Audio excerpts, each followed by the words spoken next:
So what's going on, everybody? So happy Monday, first off. Well, it's Sunday for me, but it's Monday for you guys. So we got some good news. We actually got a hold of the owner of the 240Z, the green one, and we are going to be continuing with the project, which is awesome. So we actually got a commitment from him.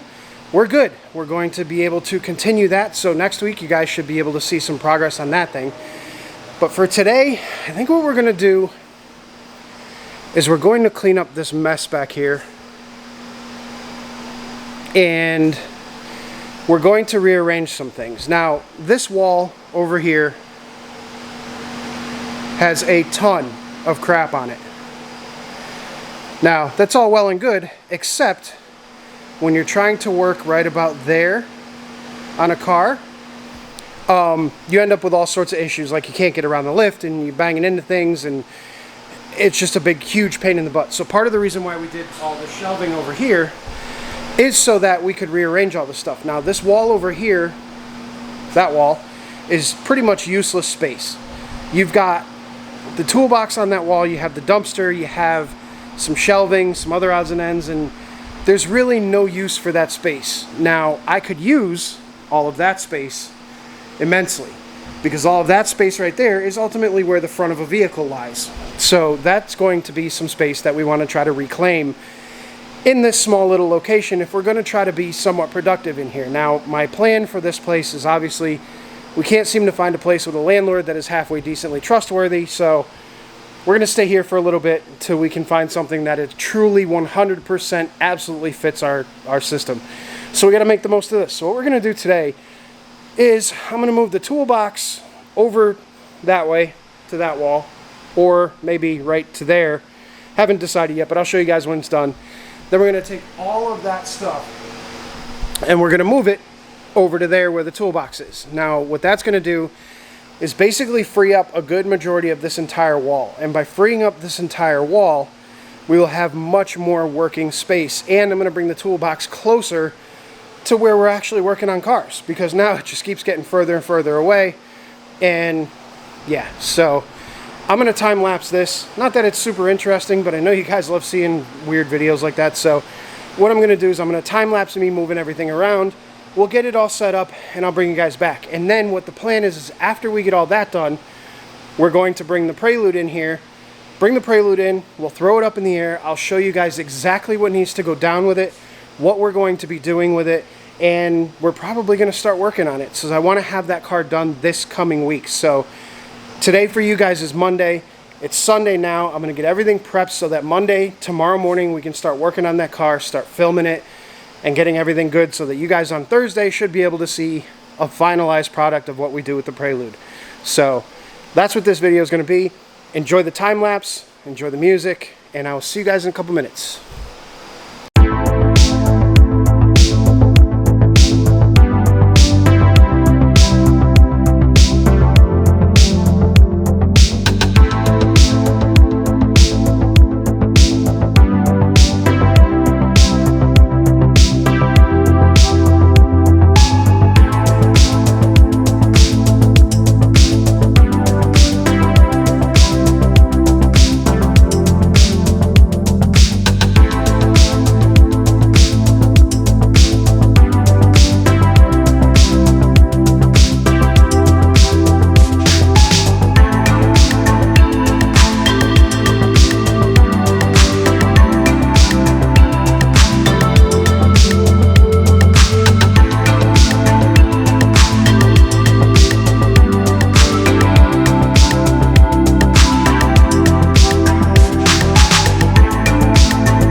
so hopefully you guys get a nice wide angle shot of what it looks like now. I've spent about an hour or so moving stuff around. Now all of the stuff that was on this wall is now right there. Now the best part of that is exactly this. Watch.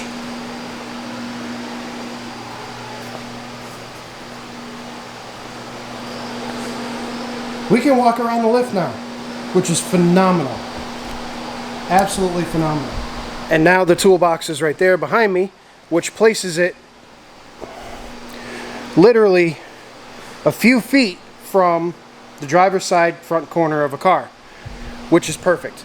Now, all of this being gone over here frees up a ton of space. All of this over here is tucked super nicely in a line that doesn't extend past the shelving, except for the tires. Now, what we're planning on doing is getting shelves. The shelves will go up there and one down a little bit lower. We're going to take all the tires, we're going to take all the rims, we're going to take all of the little ancillary stuff, like all that crap that's down there, and we're going to put all of that up higher. And that'll free up even more space. And then ultimately, I think what I'm going to do is with the press and the injector cleaner back there, those will have their own spot, because we're actually putting another rack of shelving right where all of that stuff is in there. So we'll have more shelving there, and then maybe we'll have a dedicated spot for like an injector station, so we can have that there. The hydraulic press I think I'll leave over there, but we're going to actually end up moving it a little bit that way once the injector machine is not there anymore. And then we've got more area under, well, behind you, in front of me, more area that we can put more stuff along this wall that's going to make our lives a lot easier and take a bunch of stuff off of that wall. So you see how clean that looks now. It's absolutely incredible how much just that little bit makes this space work better. Now, the problem with a small space is setting it up so that it works better. And my goal in here was always to do, I'm not going to get too much into it, but my goal in here was basically have different areas. You have your fab area, you have your work area, and then you have your dead area where it's just walkways and stuff like that that you can't block. So I think we achieved that with this, because now, with the toolbox here, and I have to clean this area up still because it's pretty packed, but you now have a nice little enclosed fabrication area. And then ultimately, if I want to, I can take my welding bench and extend it out this way. Make it a little bit longer. We got some extra room over here now. We got a ton of room over here. We got a ton of room over there still. The shelving still has to go up. All of this that you see here is more shelving. So we could technically take the more shelving that's there and put it here and run it across the backside and have all storage back there as well. So I think I sort of found a way to pack 10 pounds of shit in a 1.5 pound bag, per se, but anyhow, that's the shop for now. When we get the shelves, we'll do some more. It's going to be kind of like a Prelude / garage organization. We're going to do both of them at the same time because I don't have enough shit on my plate, so why not do that? But for right now, I'm going to bring the Prelude in, and what we're going to do is it's going to be kind of a talking video. I'm not really going to work on it, but I want to show you guys step by step what we have to do to this thing and how long it's going to take us and what parts we're going to need and what things we need to correct and what things are okay. So I'm going to bring that in, put it up on the lift, and I'll bring you guys back. Alright guys, so for those of you who didn't see the last video on the Prelude, and for those of you who haven't been following along or you totally forgot because that video was ages ago, why do I always do that? But anyway, we're going to go over the problems with the Prelude. Now the Prelude has many, many issues. We're going to get right into it. I'll show you exactly what we got to do and what we got to fix. Alright, so number one, this is a 97 Prelude with a K24, probably from like an Acura TSX or something. It's in the car, doesn't fit all that well, and the first thing you notice right off the rip is that the motor appears to be crooked. I don't know how good that comes through on video, but the motor is actually not level. It is slanted pretty significantly down that way. You really can't see it in the video. If you see it in person, it's absolutely horrendous. It's slanted big time. Wonder if you could check it out from this angle. Nah, you can't even really tell. But, next problem, motor mounts. Ew. What is that? These motor mounts were severely hacked. The amount of just welded on snot that's on there on every single aspect of this thing. So that's one of them. This mount over here, you're supposed to utilize the factory mount from the Prelude. They cut that out. Used a Civic, I think an EG or an EK mount for a K-swap, something like that. Spot welded it or plug welded it in here. It's not supposed to be in here, so it's actually shifting everything a little too far forward, so we got to fix that.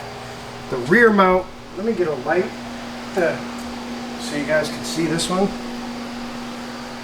Hold on. Alright, so the rear mount, just as bad with all the welding snot. Even worse, actually. Now, what you can't see is that most of the bolts that go into the transmission are actually stripped completely. Like, when I say stripped, I mean cross-threaded, removed, cross-threaded in the other direction, and then threads removed as they were trying to take the bolt out. So, those are three of the major things that we gotta fix, and what we're gonna do is we're gonna yank the engine out of the car, and then we gotta fix it. We gotta fix all those mounts. But before we can do that, you'll also notice that the motor's tilted back too far. It sits back this way, way too far. It needs to come forward. But if it comes forward, it's gonna come up too high and it's gonna hit the hood. So, there's a ton of weird stuff we have to take care of with this. So what I'm gonna do now is I'm actually going to raise the car in the air, take you guys underneath it to see what we're going to have to do underneath, because in order to do all the stuff we have to do on top, we're going to have to make some modifications down below. So let's bring it up in the air and I will bring you guys back. Alright guys, so here's where, as they say, shit gets real. Now you can see the exhaust is nowhere near the tunnel, nowhere near where it's supposed to be. It's sitting way over here. It's super low, like way lower than the car. Then here's the header. Now all looks relatively normal for the most part until you get up in this area.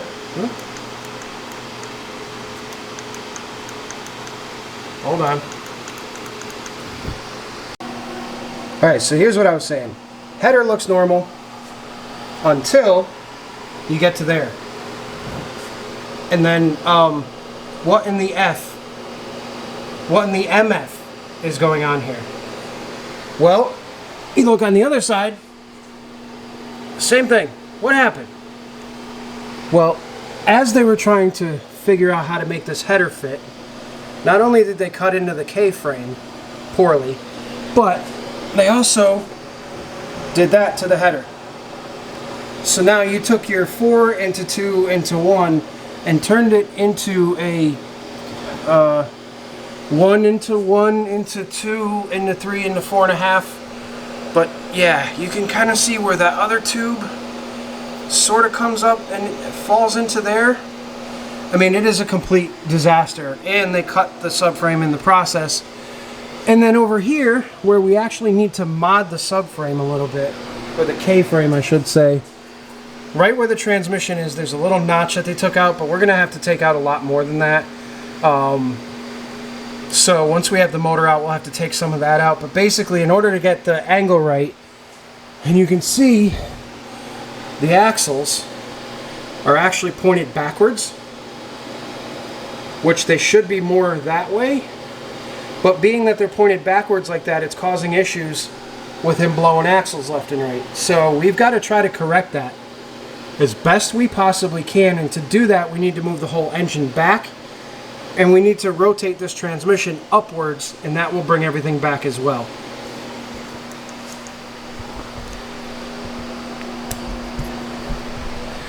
So guys, we have a ton of work to do to this thing, like a ton. The modifications that need to be made are not really detrimental to the operation of the vehicle, nor is it a very difficult modification, but there's a lot of it.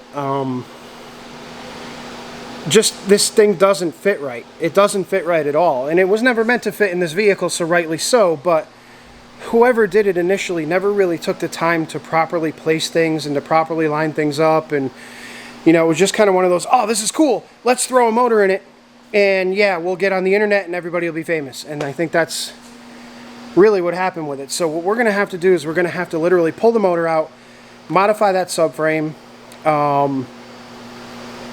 cut all the engine mounts out. Once we get all the engine mounts cut out, then we can kind of set the motor back in place, move things around, put the mounts in where we need the mounts to be in.